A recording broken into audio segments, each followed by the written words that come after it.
बहुत पुराने समय की बात है। एक गांव में राजा राम नाम का एक भला आदमी रहता था। राजा राम बहुत भला आदमी था। राजा राम के 2 पुत्र और 4 भाई और एक बेटी थी। एक दिन दुर्भाग्यवश भले आदमी राजा राम का देहांत हो गया। अंतिम संस्कार करवाने राजा राम के सभी नाते रिश्तेदार पहुँचे। पंडित ने रस्म पूरी किए, अर्थी सजाई गई। राजा राम को अर्थी पर लिटाया गया। पुत्रों और भाइयों ने अर्थी उठाई और आगे बढ़े।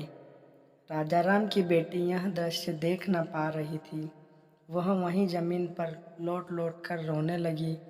राजा राम के अर्थी की अंतिम यात्रा कुछ दूर तक पहुंची थी कि एक बड़े सेठ ने उनका रास्ता रोक लिया।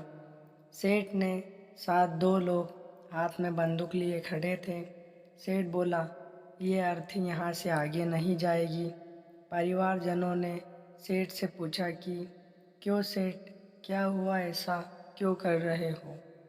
सेठ ने जवाब दिया, आज से 3 साल पहले राजा राम ने मुझसे 2 लाख रुपये का कर्ज लिया था। शर्त के अनुसार कर्ज की राशि ना लौटाने पर या तो उनकी ज़मीन मेरे नाम की जाएगी या फिर उनके परिवार वालों से कर्जा लिया जाएगा। तो फिर अब बताओ, आप लोग में से कौन देगा कर्जा? अब तमाम लोग तमाशा देख रहे थे। तभी उनके दोनों बेटे ने कहा कि हम तुम्हारा कर्जा नहीं देंगे। हमारे पास इतना धन नहीं है कि आपको कर्जे की राशि भी दे सके। पिताजी का कर्जा पिताजी जाने, वैसे भी अब वो इस दुनिया में नहीं रहे। अगर आपको उनकी अर्थी ले जानी है तो ले जाओ।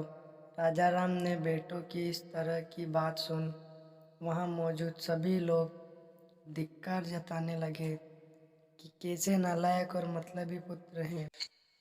इस तरह राजा राम के बेटों ने कर्ज वापस करने के लिए तो अपने कदम पीछे हटा लिए।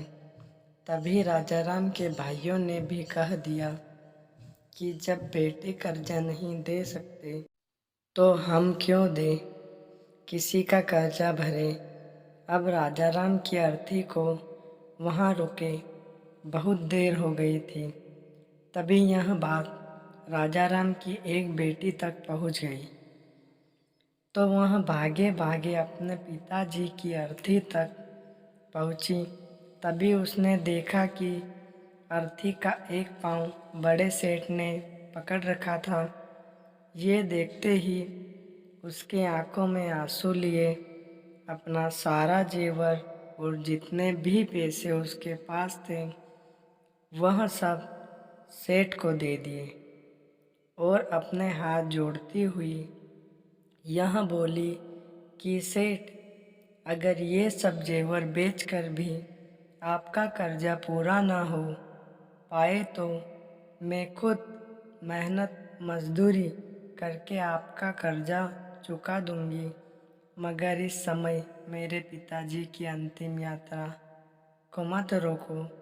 तभी उस सेठ ने अर्थी का पाँव तुरंत छोड़ दिया और बोला, अरे नहीं बेटी, तुम्हें ये सब करने की कोई आवश्यकता नहीं है, क्योंकि सच्चाई ये है कि मुझे एक समय में पैसों की बहुत ज़रूरत थी।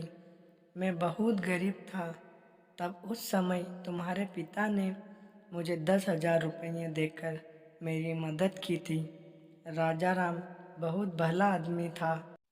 उसने मुझसे 1 रुपया ब्याज तक नहीं मांगा कभी, और वहीं पैसे मैं यहाँ देने आया था।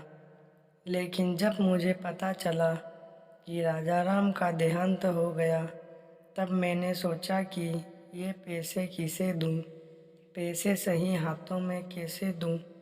यह जानने के लिए मैंने ये सब नाटक रचा था। तुम्हारी बातों और पिता के प्रति जिम्मेदारी को देखकर मैं समझ गया कि पैसों की असल हकदार तुम ही हो। आज तुमने साबित कर दिया कि बेटे से ज़्यादा बेटी ही माँ बाप से प्यार करती है। आपके पिताजी तो नहीं रहे, लेकिन अब ये कर्ज मैं तुम्हें वापस करने अपने सर से कर्ज के बोझ को खत्म कर देना चाहता हूँ। इसलिए कर्ज को तुम और मुझे कर्ज से मुक्त करो।